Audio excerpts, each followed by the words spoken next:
mention. Golden Tate is one of them. The Giants, in a procedural move, just activated Golden Tate. So you can expect him, you would have to think, back on the field this week when the Giants try to get over 500. How odd does that sound?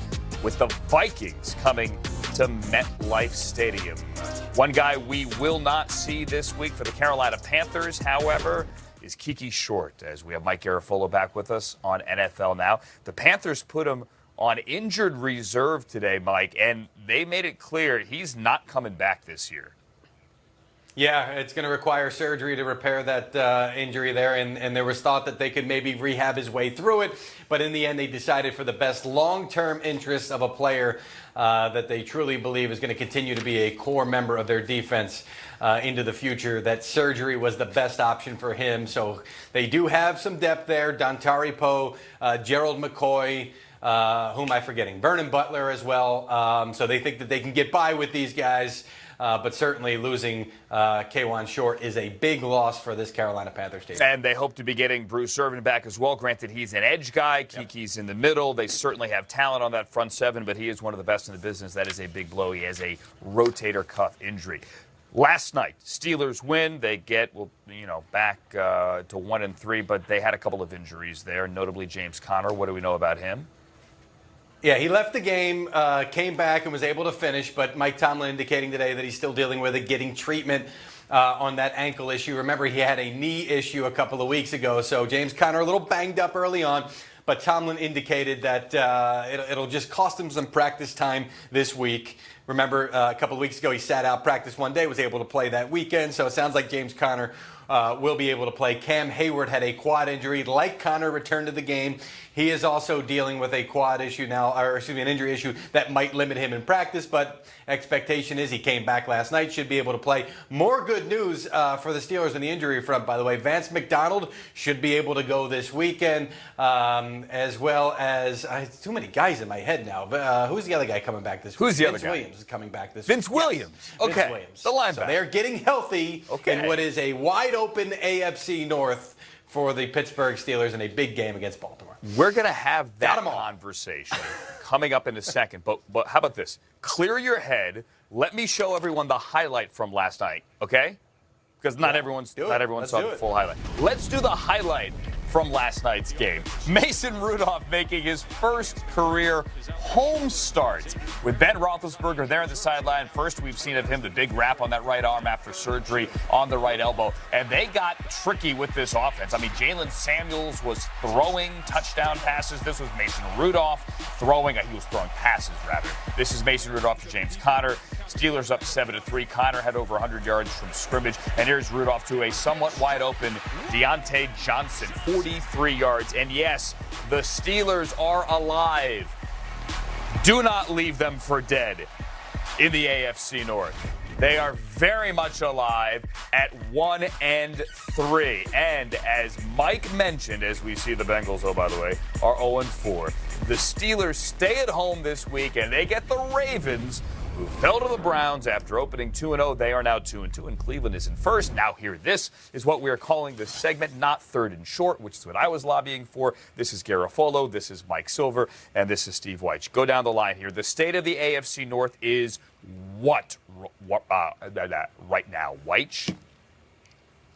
Well, Andrew, now hear this, because I think my colleagues in this conversation will agree. This is a three-team conversation, and I think it's pretty obvious who we're not going to be talking any, if at all, about in this conversation. But the AFC North is this. Right now, Cleveland, early on, looks like the team that's turned a corner, because defensively, it's been rock solid other than the game against Tennessee. But that's been their stable element. Now the offense looked like it finally got on track. We'll find out a little bit more about them. In Baltimore, we're really going to see what they're about. 2 wins against losing teams early on. They've plateaued the last 2 weeks against 2 very good teams. And now they've got Pittsburgh and Cincinnati up next before it gets really nasty with a couple games. Patriots are one of those games right there. So we're going to find out more about the Ravens. But I think Cleveland right now is a team that's got an opportunity to create some distance early on.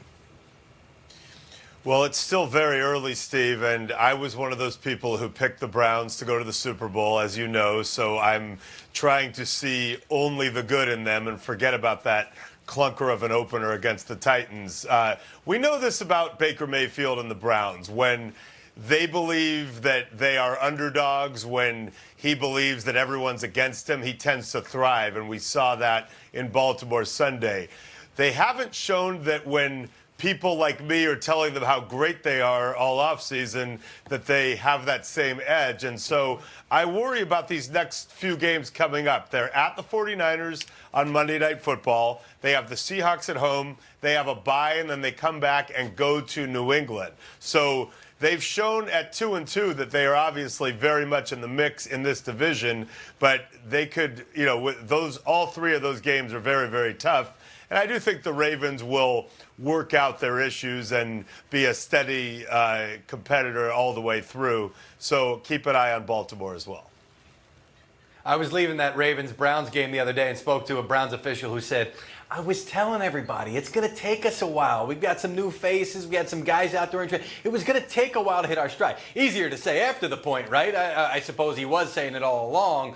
But the point was they really believed just survive that early part, and maybe that Titans game wasn't a bad thing for them to kind of get those guys on alert that, yeah, we've got a lot of talent, but we've got to work for it. But the other end of that game was really interesting to me with the Ravens, because I reported that Earl Thomas and Brandon Williams, who did not play on Sunday, had a little spat in the team training room after the game in which Thomas was questioning whether Williams could have played, because they certainly needed him on that defense the other day, particularly when Nick Chubb's going 88 yards to the house at a pivotal point in the game. And those two were not the only one really stressed out after that game. I really sensed a frustrated, tight locker room. Even during the game, tight end Mark Andrews came back to the sideline, fired his helmet, was pacing around angrily for a couple of minutes. Not quite sure what that was about. It's just amazing how quickly we went from Ravens potentially in AFC, not just AFC North, but AFC contender with Lamar Jackson as an MVP candidate, to suddenly this team incredibly frustrated and stressed out after two losses in which their defense did not play well. Here's why last night was so big.